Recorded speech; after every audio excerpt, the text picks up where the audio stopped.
Zord Ascension Project MZ-0602 is something we should be celebrating. I should be able to sing the praises of this thing like I mostly did on my unboxing live stream. And yet it's been tainted now, and all I see is a lack of respect towards us as the consumer. Why do I think like this? Well, because the Zord is breaking. Not just my Zord though, a lot of people's. Is it a bad batch or is it a bad design? It's at the moment too early to say, but it's troubling that we're now 3 releases into the Zord Ascension project and each one has had problems. I've had problems with the last 2. This one seems much more widespread based on my rudimentary Twitter tracking. It's almost to be expected at this point, and that makes me feel so low and disappointed. I shouldn't be going into this thinking that it's going to be messed up or to mess up at all. This shouldn't be happening and happening and happening. This is not a collector's line. This is a bad joke at this point. They don't seem to be testing things. They don't seem to be like prototyping. And I know people will say, oh, they literally showed them unboxing an early test one on the January live stream. Well, they're clearly just covering their tracks, and I doubt they actually adjust anything after that based off of this, because anyone could pick these issues up immediately with a prototype, surely. It's like it flies off a computer over to Vietnam and Hasbro don't want to know what happens to it after that. They give them, I presume, $30, $40 to manufacture it. That will cover their parts and labour, surely. And it's then on the factory to make that work financially. Hasbro need to be more involved in this, because this sucks. When Bandai's Legacy Thunder Megazord had the leaning issue, it was a design problem which they probably should have caught at prototype, so actually nothing to do with cheap plastics in their case. Bandai, however, did work to resolve it. In the end, their solution was a band-aid, but it works, and it was appreciated because they made an effort. For the foreseeable, I'm now going to be starting some of these Hasbro toy reviews with a brand new section called Quality Control. So for those of you that just want to hear a rant, you'll get all the tea out of the way straight away. It's also my hope that in time, this section of the review becomes more glowing and eventually redundant. But these are things that shouldn't be happening. Starting the QC report with plastic. So this is the most interesting thing on this toy, because on the one hand, it's some of the best quality plastic we've seen from Hasbro on a Zord release period. But on the other, there's some of the worst plastic to date. Hazarding a guess, it's all the same sort of plastic, but because the robot is so dense in its limbs, it can become more solid. The clips, however, are the thinnest parts on the whole toy, and so they can't be relied upon in the same way. The clips make up such a tiny part of the plastic on this toy, you can see how it got this far without discovery, but they're far more of a major part in the functionality of it than the space they take up on it. On a UK driving test, we'd call this a major fault, and you can't actually get your license if you rack one of these up. Honestly, they probably shouldn't have released this guy until they'd fixed it. QC report on the joints. So the joints are actually okay. I'm a little cautious about the elbow joint. It's always nice to have elbow articulation, but I think I'm a little concerned that they might go a bit loose, and so that's maybe one to watch over time. So far so good. I'm liking it, and everything has a nice amount of resistance, even like the chest crunch joint. The head has great posability, even the ball jointed feet. It's all good. We'll get onto that later. Everything just holds position, so for joints, I'm liking it. QC report on paint. Well, the paint on this, actually really good. Apart from a couple blemishes on the shuttle Zord, I found everything on my mega ship to be really good, and I'm really digging having the Astro Megazord again without stickers, but with a lot of painted detail on instead. I really think I got quite lucky with the paint on this, which makes what I didn't get lucky on hurt so much harder. And the QC report on the connectors. Well, this is it. This is why I'm in such a bad mood with this thing. Roughly 23 hours after first taking this thing out of the box, I realised that one of the clips was gone, and in fact rattling inside the legs. I knew it was defective because, come on, 23 hours on a brand new toy, for real. And I thought maybe it's just like the constant transformation from ship into Megazord mode is what caused it, still believing it to be a defect, of course. But then someone pointed out that on my live stream, when I first turned the robot round, before I'd even transformed it for the first time, the clip was already like that. So yeah, this thing is coming broken for a lot of people, I expect. And whatever's in there that isn't in the right place, after a while, comes loose as well. And before you know it, you've got something rattling around in your Astro Megazord. So a quick summary for those of you who hadn't seen my live stream. I thought there was a clip issue with the arm shoulder joint for Megazord mode. Noticed that they were kind of pinched together. I was actually able to force them apart and actually make the clip work again, and to my surprise it didn't close again. It actually stayed working and functional. So I thought, oh phew, false alarm. But once I noticed the real problem, that's when I decided that this toy was getting exchanged. So it's broke, it's entered the leg, knew that I couldn't keep it, it's rattling, it just seems, again, bootleg.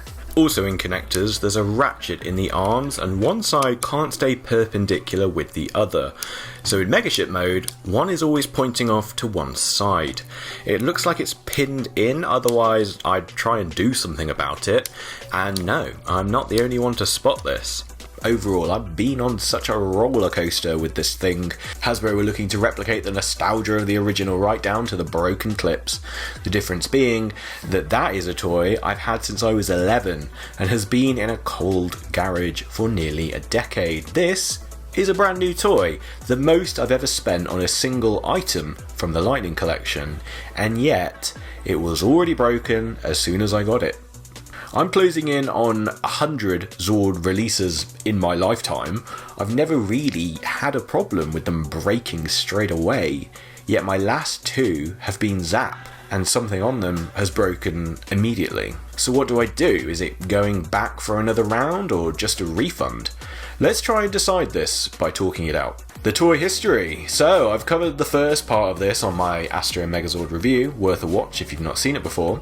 The Galaxy Mega in 1997 Japan and the Astro Megazord in 1998 USA, and of course the rest of the West that support Power Rangers. But then there was the Super Mini Pla version in 2019, a little tiny thing, and now we've gone height-wise the other way with the Hasbro's third Zord Ascension project release. Hasbro have definitely weighed in, and weight is an interesting one for this, so we'll get into that in a bit. There's been a complicated history of oversized Megazords from Power Rangers. The 2017 combining movie Megazord and the Ninja Steel Lionfire Fortress from the same year did not sell the idea of large-scale Zords to the mass audience. But unencumbered by this, Hasbro's aiming their next collector-grade one at this scale. They're doing this based on the stated heights of Zords canonically. However, as we've only ever seen Megazords appearing on screen together at the same size, this was never an enforced policy till now, because ZAP is huge. Sentai fans wanting a giant hookup of Galaxy Mega will surely be importing all 14.5 inches of this thing. When it arrived, I was worried the box looked a bit too small, but it was fine. It's because the Megaship mode is so compact. I also really appreciated the box delineation of the ZAP numbers that they designate for each mode, between the shuttle, which appeared at the end of Turbo, the Megaship appearing in the season premiere, and the Megazord appearing in the second episode of the series. I really geeked out at that on my initial live stream, and I still believe it was a cool eagle-eyed catch by whoever designs the boxes. The design. If you know of Hot Toys or generally of 12-inch height figures, you'll know that there's now a more detailed expectation by collectors on the characters that they've known and often grown up with. The details have been captured quite differently from what we've had before, almost like it's been drawn from memory. They've got the envelope symbol right, however, so, you know, could be worse. This time the toy is not a letdown from the weighty experiential opening of the box, which this time uses the control panel design from the Astro Megazord. Very cool. We most immediately see a giant bag rather than several smaller ones. Hasbro are definitely playing to their Transformers designing strengths with this one. In my 1998 toy review, I did sort of say this looked kind of retro, kind of past it now. I feel like they've really updated this. It just looks cooler somehow. I think it's all the added articulation. And while we are talking about what's different, let's go into differences from the original. There's almost an infinite number of changes here compared to both the original Astro Megazord by Bandai and even Hasbro's first Zord Ascension project Dino Megazord from less than a year ago. And you guys, I'm happy to say that we finally got a ZAP Megazord that weighs more than its original counterpart. And they only had to make it over a third taller and twice as thick. We're going from a 500 gram original toy to a 1.2 kilogram Hasbro version. This is the first time in ZAP history where the new version actually weighs more than the original, and significantly more at that. You really believe that they believed so strongly in this as an item, as an expression for the ZAP line and what it could be, and so they really put their plastic where their mouth is. Bandai America changed the silver power sword to white, annoyingly. That was for their release. Basically, Bandai did all of the accessories for Astro Megazord in white, probably just to keep things super cheap for them. Anyway, Hasbro more than does it justice here, returning it to silver and painting in gold and black added details as well that was never even on the Japanese original. That feature of white becoming silver on the new version is a bit of a theme on the toy. The laser cannons, the back engine pieces, the wheels in Megaship mode, but even the arms and hands of the Megazord benefit from this. The shuttle and the space for it in the Megaship have been totally recalculated for this release. It ultimately is less a cohesive piece here than the original, but you could argue that they have managed to make it more screen accurate instead. What I'm going to call the mohawk gap for the fins of the shuttle are a little too big in Megaship mode, so you see white where you really shouldn't. And speaking of paint and the shuttle, we don't get Mega 01 on the side, though we do get the envelope logo on both sides, and the cockpit on both the shuttle and the Megaship is light brown. It should actually be more black, but I guess they had the original toy in hand, saw brown on the original toy and thought, hey, let's lighten that up and darken the blue of everything else. Very strange strategy. When the shuttle first launches in the show on its kind of docking part, you can still do that with the ZAP version, however it's not as snug a fit, doesn't look quite as good, and it can just spin freely because of how it's mounted on there. You'd think Hasbro would have watched either my review or some others, because they correct some of the things I called out from the original, like the sword being hollow on one side of its emblem, and of course this being basically one Zord combiner that isn't at all posable. They really fixed a lot of that.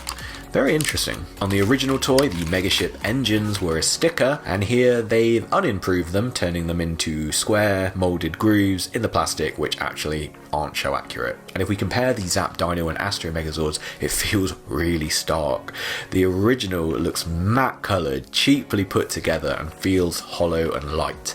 The Astro feels and looks gargantuan, like a really awesome display piece, much more on par with the soul of Chogokin than the previous two ZAP entries, at least in terms of how cool it looks when displayed. What's bad about it? Well, scale-wise, this is a toy which favours the Megazord mode over the Megaship mode and shuttle. The former has arms that feel a little too large, plus the shield is a little too big on the underside there, and especially the car-like grille on the front of the Megaship, all you can see is silver. The shield actually clips on quite loosely to the underside of the Megaship as well. Overall, the Megaship is fine, and there's a lot of detail there, but it's not necessarily accurate detail, and I find myself appreciating elements of the original design a bit more. The shuttle is okay, but the base is too separated out from the body, and this causes errors every time when docking it into the Megaship, or even trying to take it out of the Megaship. It just gets snared up on the bay doors there. Literally happens every time I close the doors or open them. The shuttle warps and starts transforming unless you're kind of gripping it and pushing it upwards. The gap is just too tight. This should have been better. I think the problem might actually be that the shuttle doesn't fold flush enough. It looks like the blue base of it is meant to be higher up, and that actually would have stopped this from happening. So I feel like something definitely went wrong here.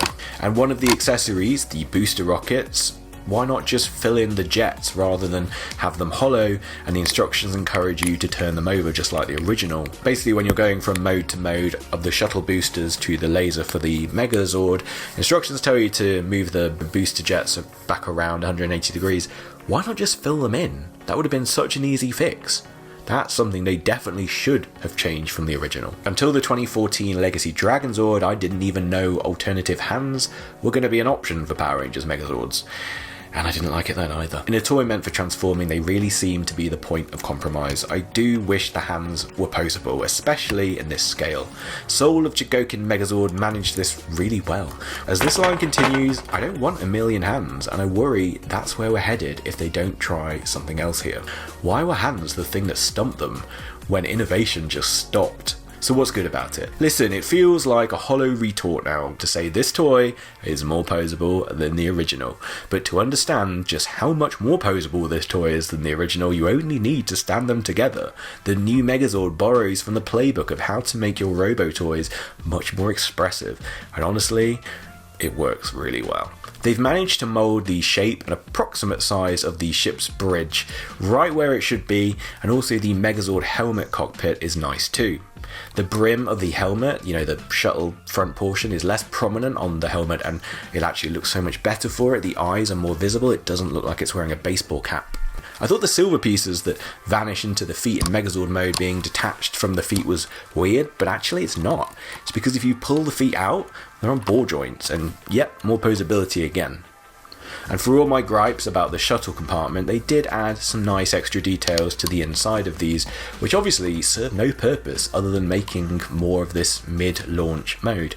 They even hid the retractable heels for Megazord mode, so they aren't as obviously there. It makes them slightly trickier to fish out for Megazord mode, but very forgivable and a nice feature. One of the more puzzling changes on this toy are the lifting parts that help facilitate the transformation as you rotate the giant leg pieces around, and this gives the necessary clearance to make it happen.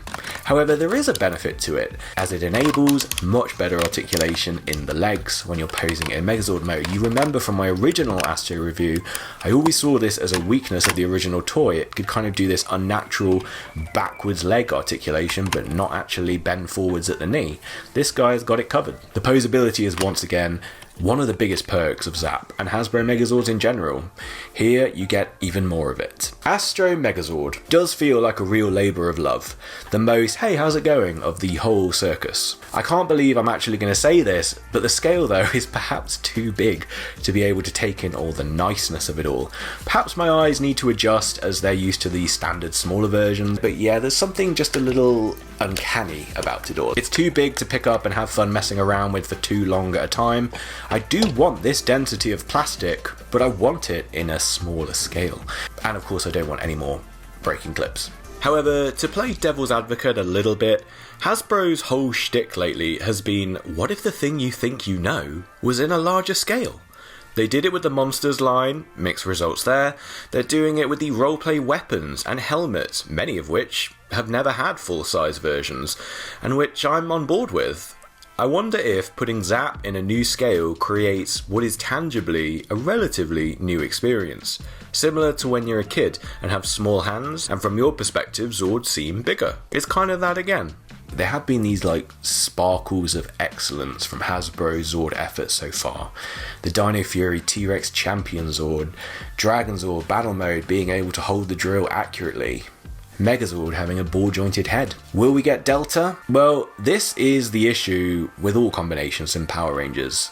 They reduce articulation majorly. The Mega Dragon Zord meant you couldn't use all of the Megazord's newly acquired articulation. The Ultra Zord would hinder it even more. Astro Delta, kind of in the same boat. It isn't meant to be superposable, it's meant to just be armour that clips on top.